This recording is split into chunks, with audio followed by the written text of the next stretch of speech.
course not. This is all bumpkin. I've been a Graydon since I was born. Do you really think you can rely on the testimony of these two thieves, You're a communications officer attached to the civil service. As such, your personal details will have been thoroughly checked at the time of your appointment. It would be a very simple matter indeed to subpoena those records, Mr.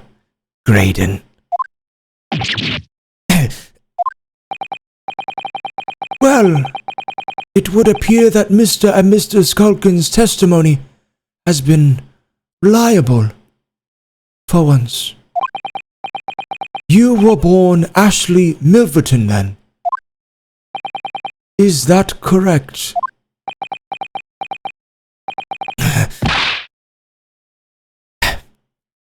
Very well. Yes. So, Ashley Graydon was once Ashley Milverton. That information could change things, and could turn out to be extremely important. Ashley Graydon's personal profile has been updated in the court record. A telegraph operator at the Central Communications Station whose last name was once Milverton years ago. He's a childhood friend of the Skolkin brothers.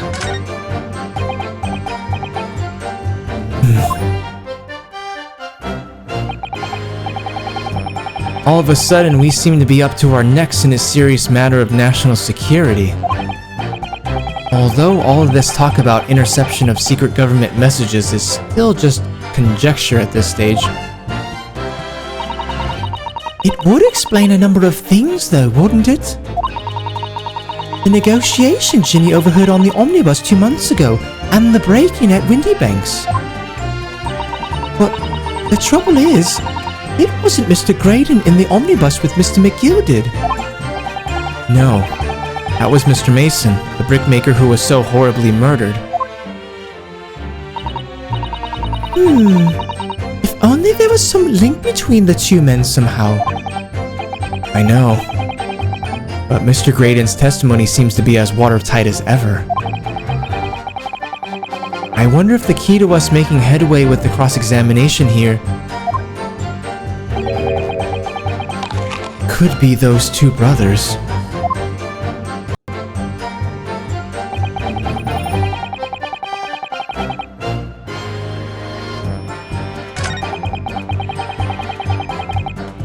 So he used to be poor?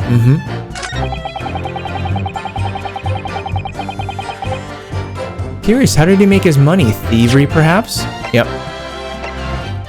Okay, so we're going against this statement by Graydon. It was some low-class brickmaker negotiating with McGilded anyway, was it not? I have no relation to the man. And what's our evidence? Mr. Ashley Milverton.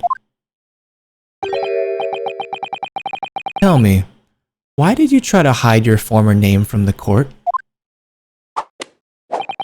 Because I haven't gone by that name for years. It means nothing to me. No, I don't think that's the real explanation at all. The truth is, you had a reason to hide that name. Explain yourself, please, counsel. I have here the notes from the omnibus case, my lord. And as we all know, the victim, the man who we now understand to have been negotiating with McGilded. Yes, Mr. Mason, the brickmaker. That's right. Only Mason wasn't his surname at all. It was his given name. His full name was Mason Milverton.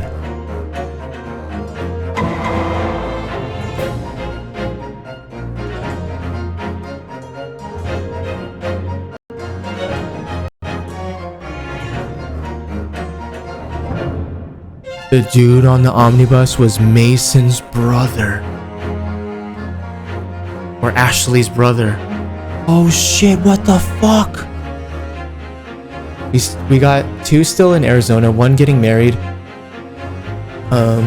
going in February. Other 2 are in Georgia Navy, gonna deploy soon, and the others in Florida. Kids grow up. Holy shit. Yeesh. But yo, your sons, one of them's in the Navy. That's awesome. We have been super busy. I bet. I fucking bet. Thanks for, yeah. Appreciate the free time that you have to, spend here. It means a lot, Kirsten. His full name was Mason Milverton. Milverton? Do you mean to say Saints alive? Mr. Ashley Milverton, is it not the case that the brickmaster, Mr. Mason Milverton, was your father?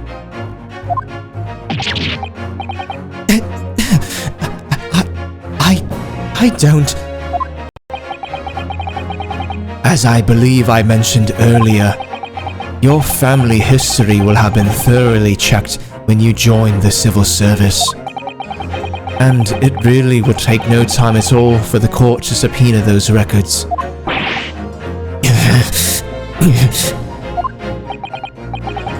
The truth is, you have been illegally acquiring highly confidential government information and selling it on to McGilded in collaboration with your father.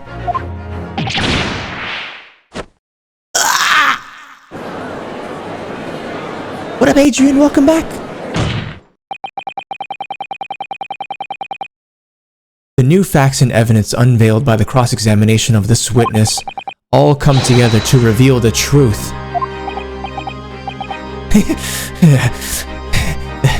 The truth, you say?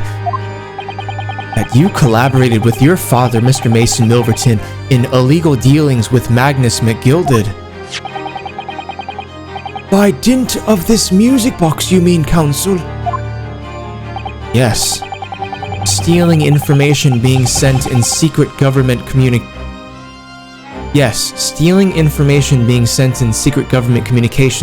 and selling it on to McGilded. Mr. Graydon concocted this elaborate scheme of using 2 music box discs to encode the information, as presumably a safety measure against the information falling into the wrong hands. And a very effective one. I shouldn't have given the scheme any credence whatsoever. But the deal with McGilded went sour, and the brickmaker met his end. Yes, but before he was arrested, McGilded managed to temporarily dispose of the stolen disc at the pawnbroker. Then, having learned of the situation, you appeared at Winnie Banks 2 days ago in an attempt to recover the 2 articles McGilded had placed in pawn there.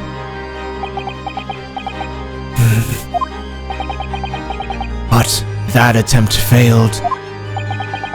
One of the discs was seized by the police, and the other you never found. So that same night, you enlisted the help of the Skulkin brothers and broke into the pawnbrokery. This time, determined to recover the second disc. Are you suggesting that the second disc was inside the music box? Eh? We never knew nothing about that. On the night that Mr. Windybank was killed,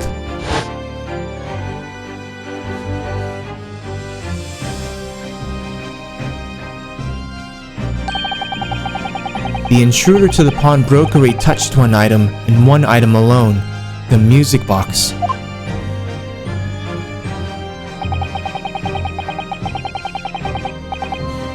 I hate coming into a case you are doing and not knowing anything about what case you're on. Yeah, I know, Kirsten. But you're more. I mean, you can always watch the VOD like later if you want to get caught up. Raiden's so pretty, but so shady. You gotta give him credit though. That's a 5-head plan, definitely. Thanks for the congrats. His name is Asher River. We had a diaper issue just now. Oh, all good, dude. All good. But for sure, man. Hey, yo. Congrats again on being a father, and yo, dude, wishing you guys all the best. Asher River has a nice sound to it. I like it. As rather ingeniously demonstrated using the 2 prints from the security camera, indeed. So, the question that naturally begs answering is this. Why was only that one article disturbed? The answer is obvious. Because it contained the second disc, which the intruder was desperate to retrieve.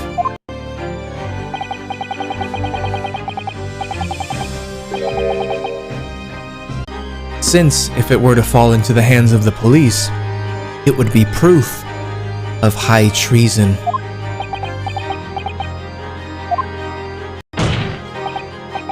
Well, Mr. Graydon? Do you deny that all of this actually began on that fateful night 2 months ago?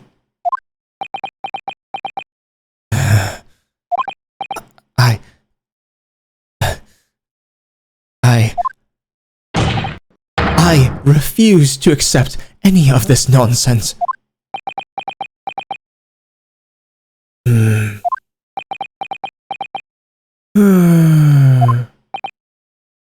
Sir. There appears to be blood seeping through the sleeve of your jacket.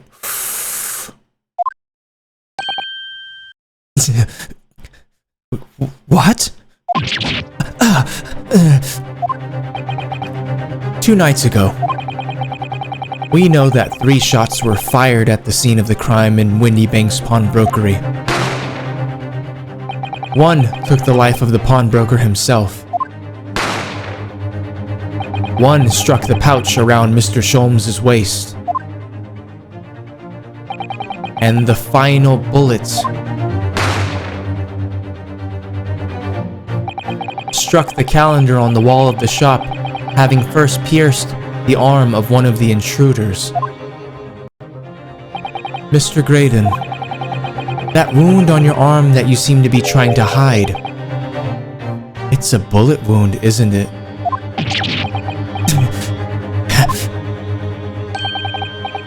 He's got you now, me old China. Fucking Nash.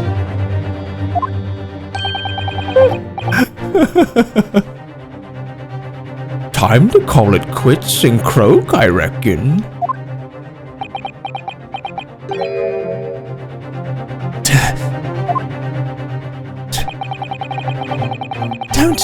Don't acknowledge my presence there under any circumstances whatsoever. Those were my terms, remember? And I paid you handsomely to comply. Clearly, I was a fool to think I could trust some common backslum thieves.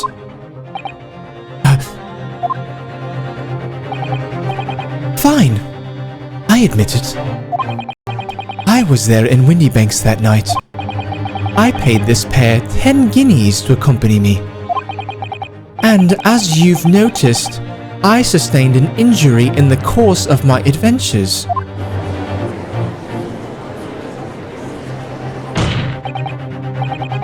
But that is all. I admit to nothing more. Stealing government secrets, negotiating with Mr. McGilded.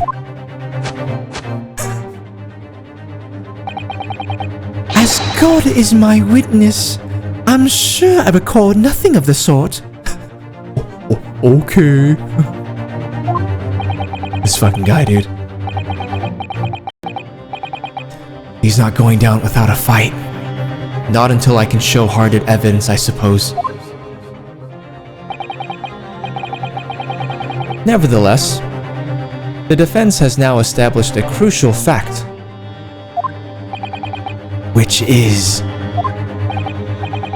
Well, we know that one bullet was fired from each of the 2 firearms we have in evidence. The bullet from the Skulkin brothers' gun hit the pouch around Mr. Sholmes' waist. And the bullet from Mr. Windybanks' gun clearly must have been the one that caught Mr. Graydon on the arm. Indeed, it must. We can rule out the possibility that the man shot himself.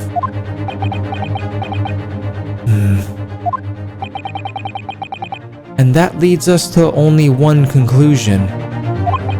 Mr. Windybank was shot by a 3rd gun, which can only have been fired by the 3rd intruder. Ugh, goodness.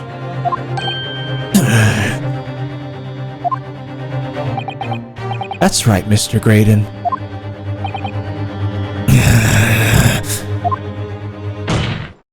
The only person who could possibly have shot Mr. Windybank that night is you. Hold it!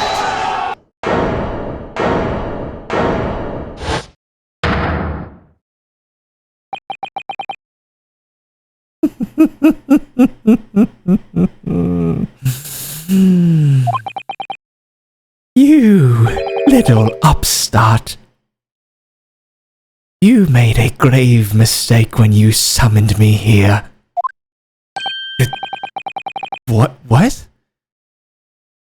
What's that supposed to mean?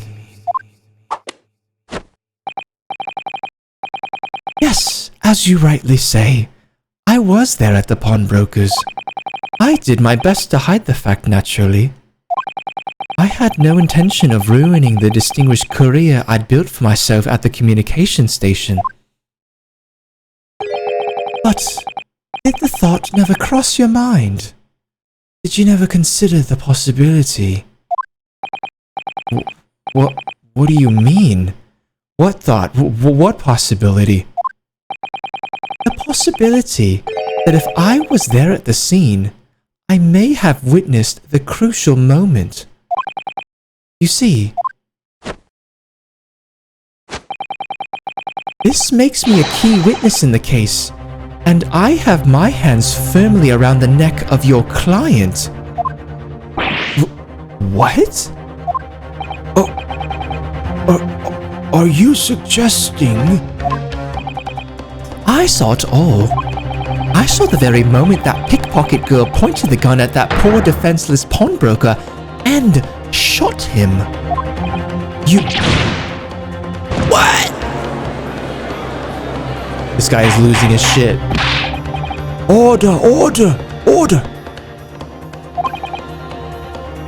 Well, it would seem we are finally entering the last act of this theatrical trial. Mr. Graydon. Yes. I trust you are fully aware of the implications here.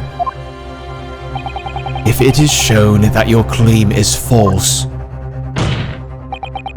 you will have incriminated yourself as the killer.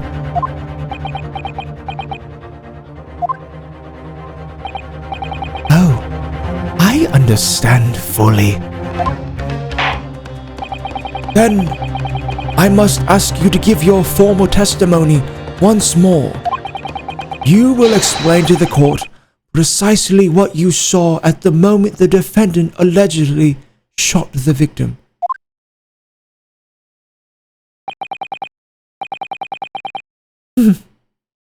Nothing would give me greater pleasure. Oh, shit. Witness testimony. The moment of the shooting. Alright, I'm gonna refill my water real quick. I'll be right back.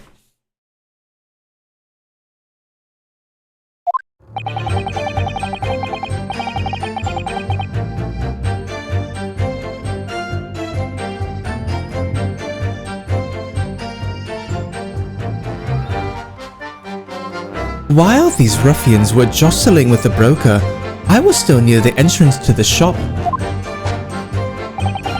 When Windybank threw Nash over the counter, I felt a sharp pain in my arm, Thanks for still hanging out, guys.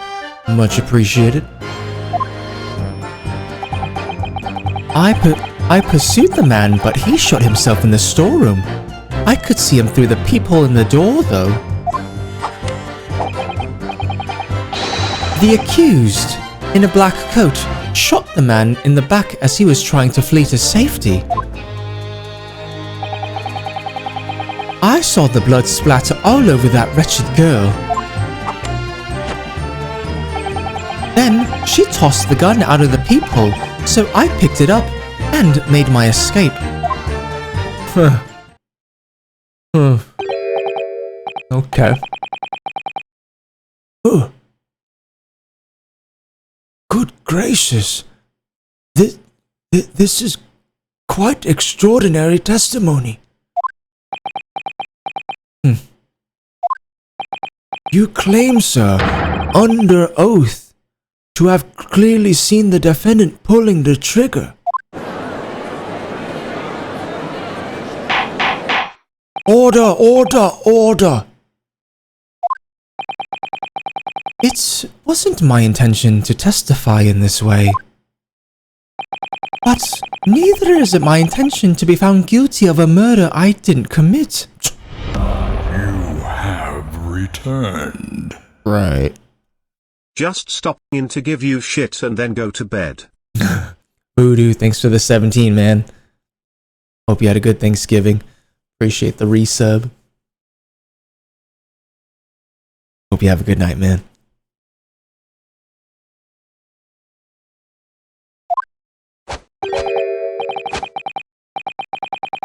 So you see, my hand has been forced. I tell the truth now as an act of self-preservation. Sorry. Always my pleasure. Hope you had a great one as well. Thanks, Voodoo. Yeah. Had a nice mellow Thanksgiving. Thank you, thank you. Let's go! But yeah, Voodoo, I hope you have a great night and a good rest of your weekend.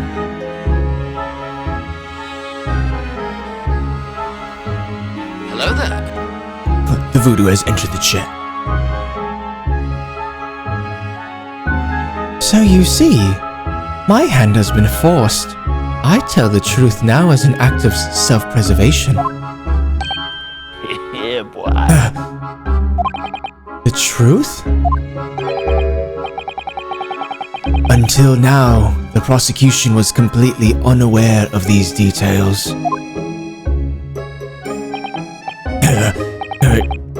Yes, well, sorry about that.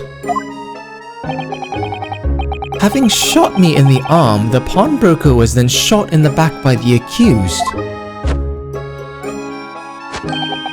And, as I said, she was showered in his blood.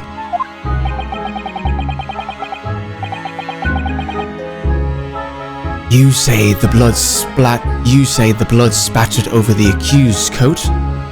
Are you sure on that point? Oh yes, quite sure. Oh yeah, and just a heads up, Voodoo, there is a new community challenge, the Pakui One Ship Challenge 2022 edition, so you want to see my asshole get set on fire again? Put up your points. Oh yes, quite sure.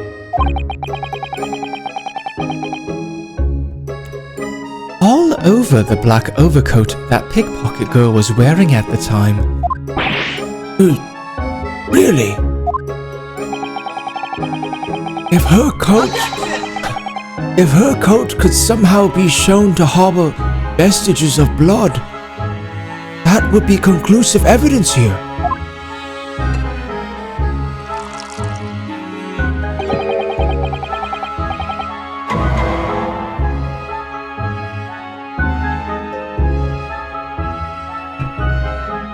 Just donated points. There you go. Santa?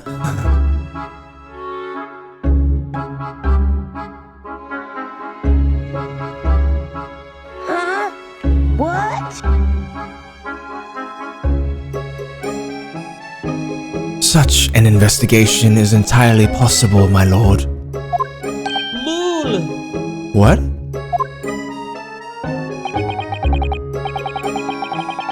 Only very recently, a German scientist has developed a technique to identify human blood.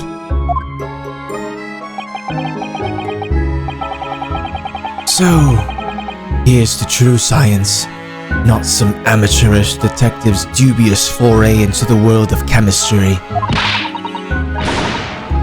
There's nothing dubious about Hurley's work. His ideas are all sound. Ideas are no use to us here. In science, as in law, theories must be proven before they stand. In Germany, the technique has already been employed in the courtroom as the basis of evidence. Scotland Yard has a small quantity of the chemical reagent used. With your lordship's permission, we could shatter all vestiges of doubt within minutes. Jurassic Sam, oh god. You had the points for it, so it's okay, it's okay. You bastard!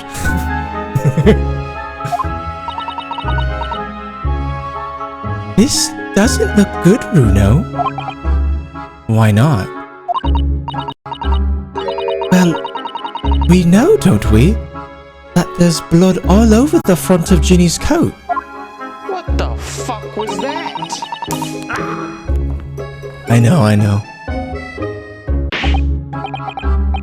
Oh, help, you're right.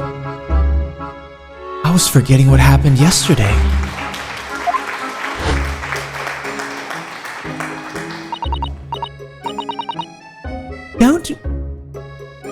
Don't move, Ginny. I'm going to shoot.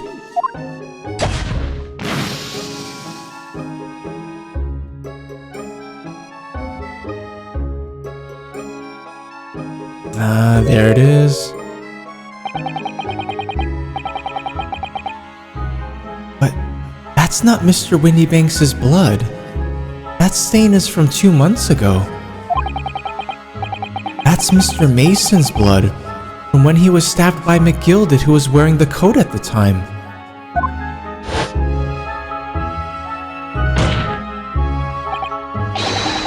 My lord, the defense objects to the test proposed by the prosecution. Overruled. Lord Van Zieks, make it so at once.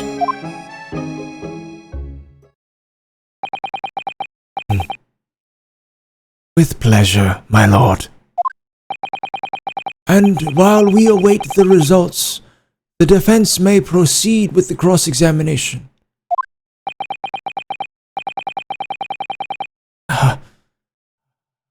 Once they find that blood on the overcoat, Gina will be... Counsel. Yes, my lord. Your cross-examination. Have a great Easter stream, my friend. Talk to you again soon. Sounds good, Voodoo. Have a good night. Thanks again for the resub. I'm still trying to figure this whole thing out, Sam. I know it's confusing, Kirsten, if you weren't here. Yeah, it's a lot to take in. This is definitely for sure the longest case of the game. I started streaming after 5 p.m. and we're still going. Holy shit, I seriously thought it'd be done by now.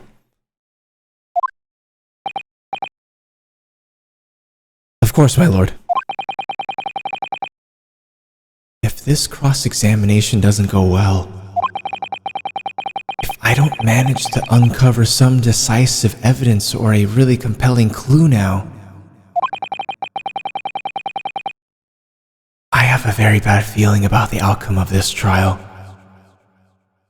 And what's like even more confusing is information from previous cases, because this is case number 5, are becoming relevant here. So there's just, yeah, there's a lot kind of coming together now.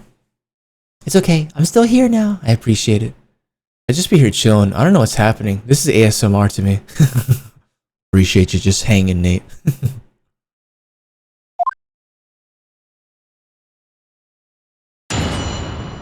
Cross-examination. The moment of the shooting.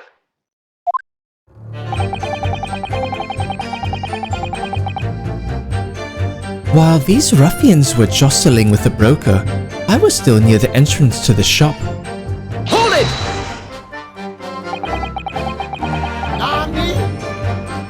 Mr. Winniebank emerged from the storeroom, I believe. Ringo and Nash were scouring the counter when he suddenly appeared and flew at them. He already had the revolver in his hand. Fortunately, I wasn't too close. I've never been so scared in all my life. Yeah, we're just your regular mild-mannered burglars, that's all. We don't like violence. Says the pair who carry a gun.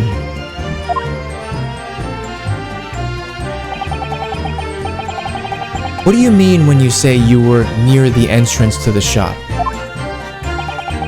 I was in the doorway, running my eyes over the shelves of forfeited items. Looking for the music box, of course. The broker went for Nash in the first place. Then Ringo joined in, making it 2 against 1.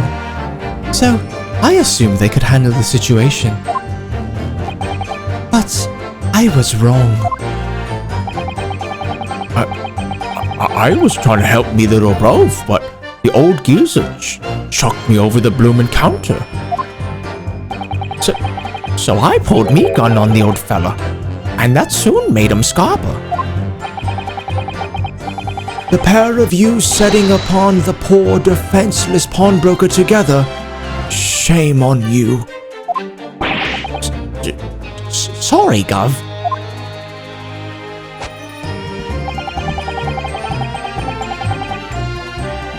When Winniebank threw Nash over the counter, I felt a sharp pain in my arm. Hold it! You mean that's the moment you were shot? Yes. Good day, Commander. Though I didn't immediately realize what had happened, of course. What's up, y'all? Yo, what up, Manny? Welcome back to the stream, dude. Hope you had a nice Thanksgiving, bruh. It was nice kicking it with you.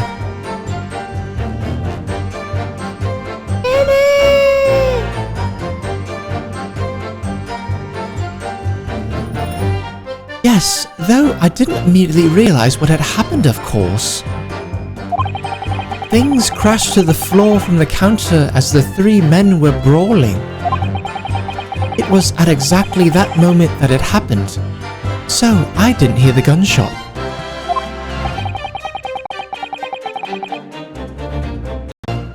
And the bullet went on to strike the calendar in the wall behind you. So it would appear. When I looked at my arm, I saw it was bleeding badly, so I wrapped my handkerchief around it. Seeing as I couldn't explain what had happened to a doctor, I had no choice but to wait for it to heal. I didn't imagine it would still be bleeding 2 days later. Did Mr. Winniebank intend to shoot you, do you think? Well, now, I don't imagine he even noticed I was there, to be honest. Perhaps the gun went off accidentally. Anyway, it didn't quite strike home. When I pulled me gun on him, he tried to shove me out the way.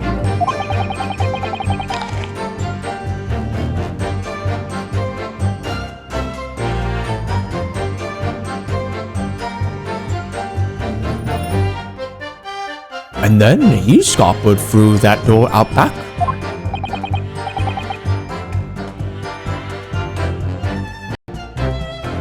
At which point, what did you do?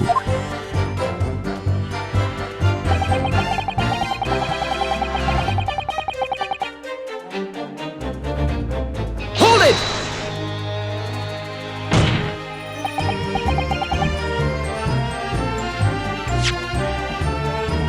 I pursued the man, but he shot himself in the storeroom. I could see him through the peephole in the door, though. You mean you chased after him?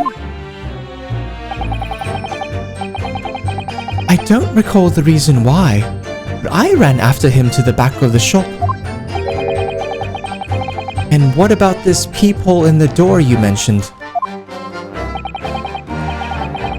Well, unsurprisingly, the storeroom door was a solid job, made of stout wood.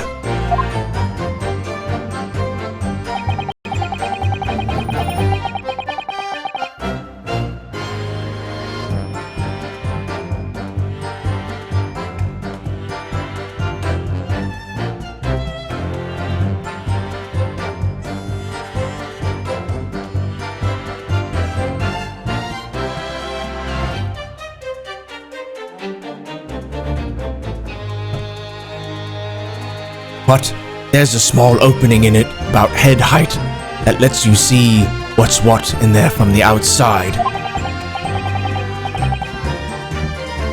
Actually, I should know that, shouldn't I?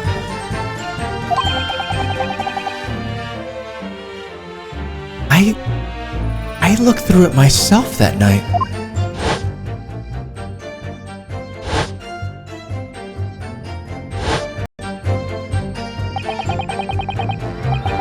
And what about you, burgling brothers? Did you see what went on through this peephole as well? Not likely, Gov. Didn't see nothing of the sort, Gov. I doubt these two buffoons were even aware of the peephole's existence.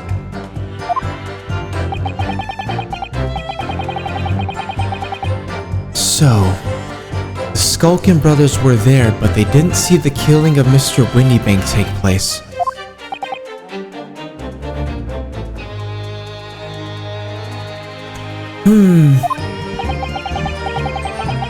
Inside the storeroom, I could see the broker and that young girl standing there. The defendant. Yes, though neither of them noticed that I was looking. The girl raised her gun and pointed it straight at the man. And then, what did you see next?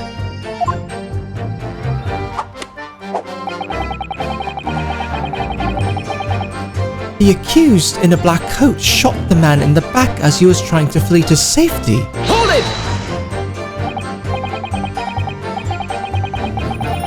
Yes, when the crime was discovered, the defendant was found with a gun in her hand.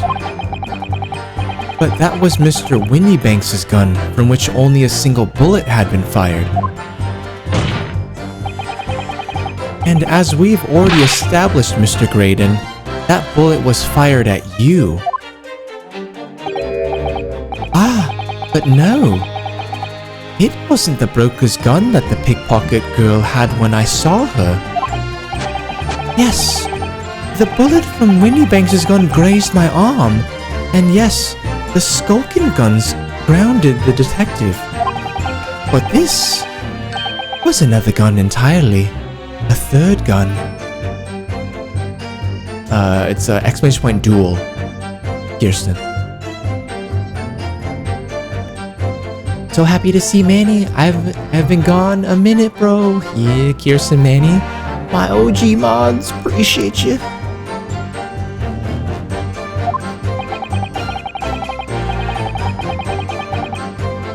The broker's gun was not the murder weapon, so clearly there had to be a third firearm involved.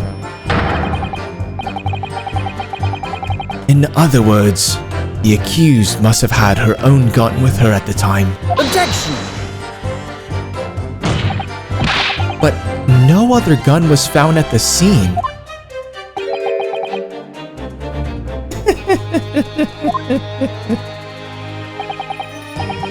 Calm yourself, counsel.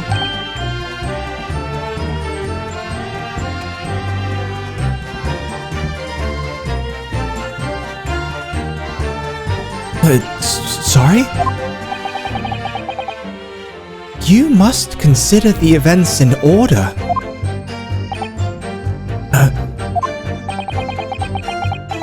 At first, I saw the broker and the girl glaring at each other, but then, all of a sudden, the broker turned to run. And it was at that moment that the little gutter rat shot him in the back.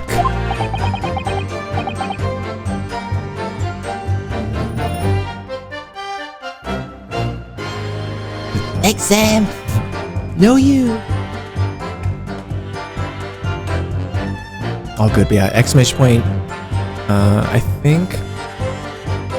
I don't know if fight also works, but yeah, it's exclamation point duel. And then... the amount, or the... yeah. Exclamation point duel, the user, and then the amount. Feel I'm not on Twitch much anymore, been going out too much. Yeah, man, it was really nice to see you. Had a really good time. A chilling image, I must say.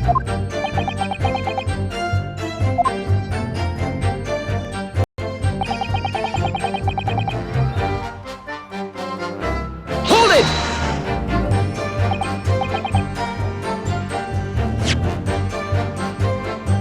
I saw the blood spatter all over that wretched girl. All over her? Yes, through the peephole, I saw it clearly. Of course, the stains are invisible now, what with the coat being such a dark color. But I assure you, that garment is sullied with the victim's blood. Well, it is sullied with blood, that's for sure. But it's not Mr. Windybank's blood, is it? No, that's not. No, that's right. It's Mr. Mason Milverton's blood from when McGilded stabbed him 2 months ago. It's so annoying! If they'd only accept Hurley's chemical analysis, we could prove that. But they won't. So unfortunately, we can't use that as evidence to support our case. Bother. Then she tossed the gun out of the peephole, so I picked it up and made my escape. Hold it! Did I hear you correctly? She threw the gun out of the room? That's right. After the broker fell to the floor, she started walking over. Over where exactly? In the direction of the storeroom door, to where I was watching. Of course, I quickly retreated, and then the girl dropped the gun through the peephole onto the floor on my side of the door. But why on earth would she do such a thing? I couldn't tell you. Perhaps she was hoping to distance herself from the murder weapon. Without thinking, I went and picked it up. I suppose I was worried about just leaving it there, in case any more tragedies took place. Yeah, sure.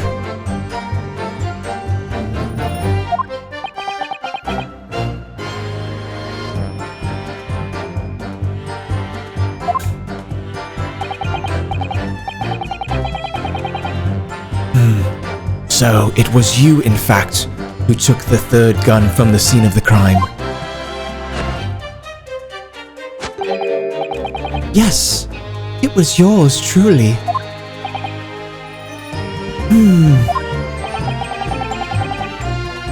I left the clear up to my lackeys and left. Clear up? We made a bit of a mess around the counter, so Mr. Whistled and Flute here told us to tidy up. He thinks he's our bloomin' mum sometimes. Well, I was paying you enough, by God.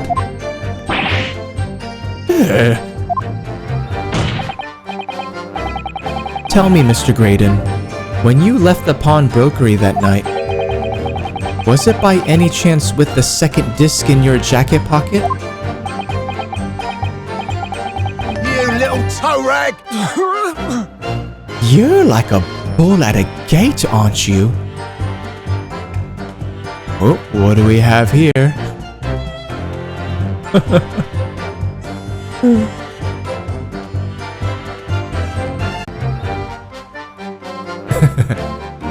Excuse me!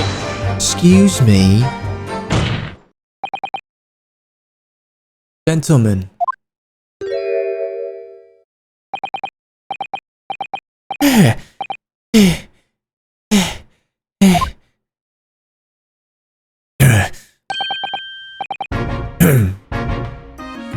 Something wrong, sunshine?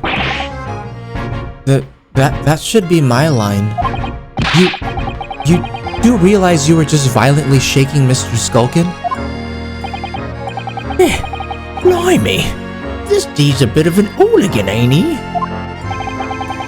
What was going on just now? You saw him. He grabbed me whistle. Why the blazes, he said, didn't you mention the third gun when we got you down the station? And why didn't you? Cause we didn't know nothing about it. Or that flaming peephole in the door. Sorry about that. I can be prone to losing my rags sometimes. Not hurt, are you? Oh, blimey. See the way he's looking at me? I'm telling you, this D gives me the willies.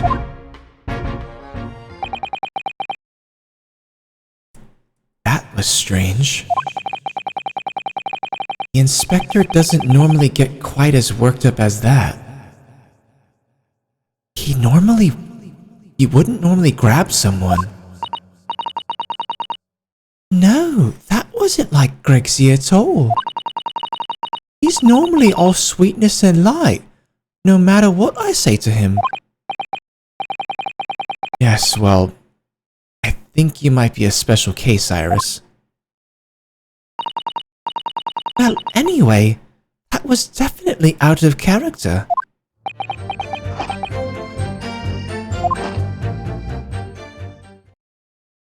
Gregson is sus as hell. My lord! Requesting your lordship's permission to interrupt the cross-examination. Explain yourself, officer.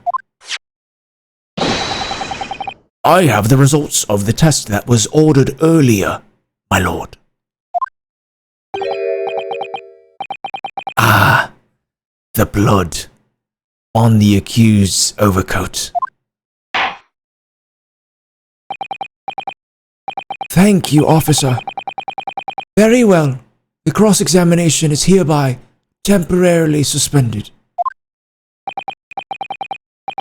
I presume you have no objection, counsel? No, my lord.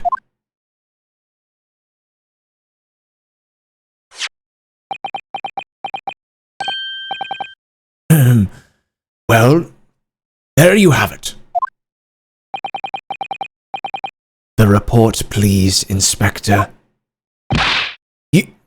Yes, sir. Traces of human blood were found on the overcoat of the defendant, Miss Gina Lestrade. From the extent of the stains, it would appear that they were the result of spattering following a gunshot wound. End of report. Goodness me.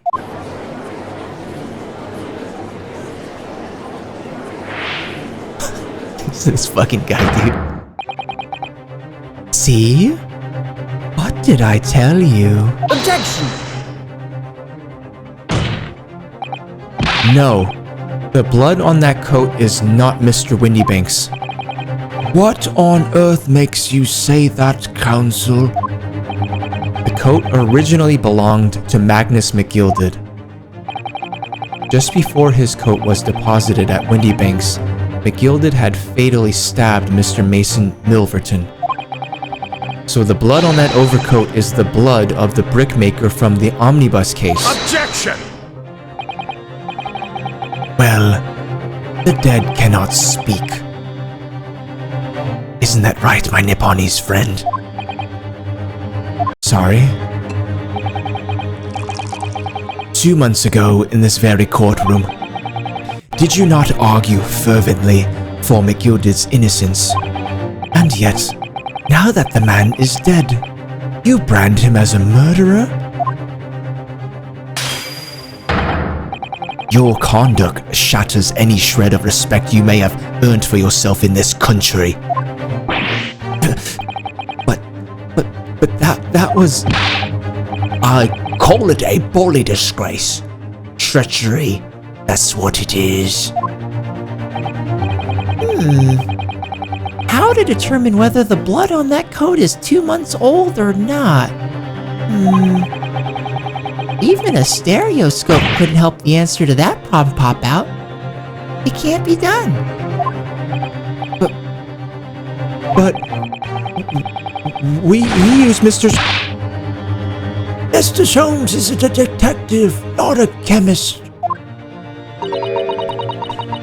Would you put such faith in a chemical formula devised by me, for example, when I'm a communications officer?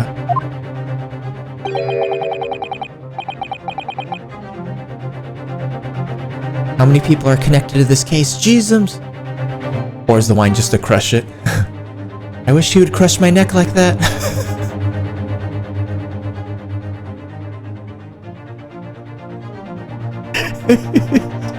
Fucking Vega.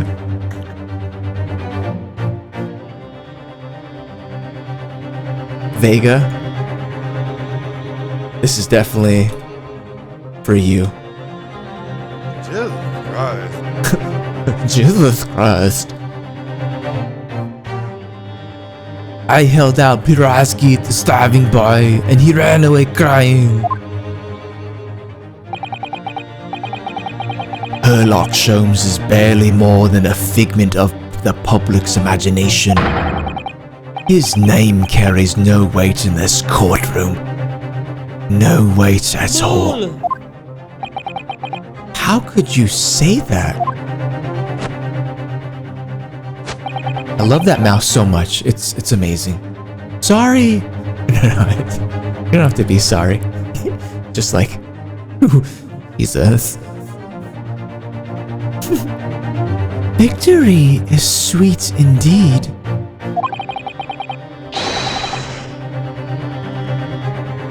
This proves that my testimony is the whole truth, from start to finish. How do you arrive at such a conclusion, sir? As the witness said, the accused's coat was spattered with the blood of the victim. The only way Mr. Graydon could possibly have known that fact is if he saw it happen. In other words, his testimony is solid and the conclusion is singular. It was the accused who shot the victim in this case. That is the whole truth.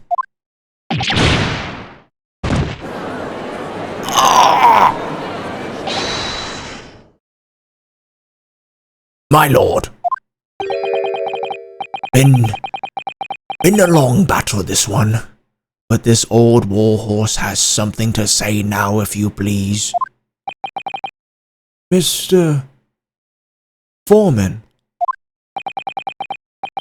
As of this moment, sir, the squadron has reached its final decision. Ready, men? All for one now. Sir.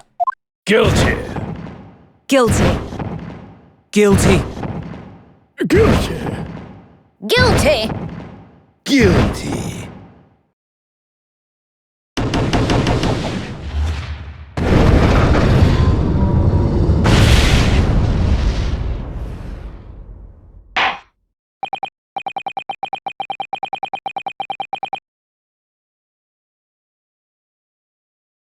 What the fuck? No!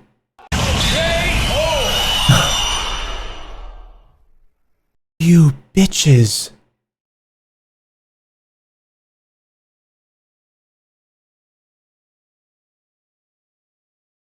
Well, Jesus Christ.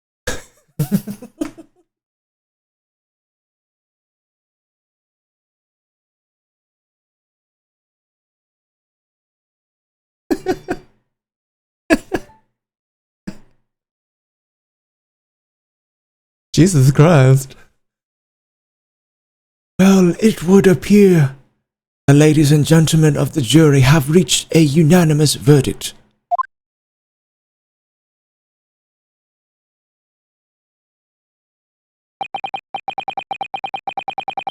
The defense has consistently failed to unpick this witness's testimony. Here's to any attempt you may make at unpicking the jurors' decisions being equally successful.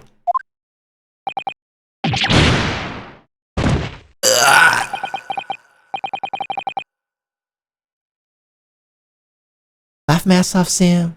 I see you, bitch. Oh, wait. Wait, what?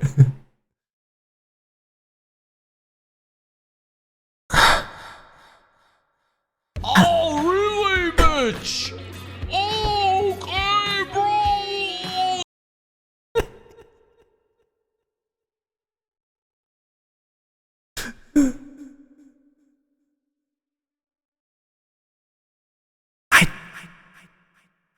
I don't believe it.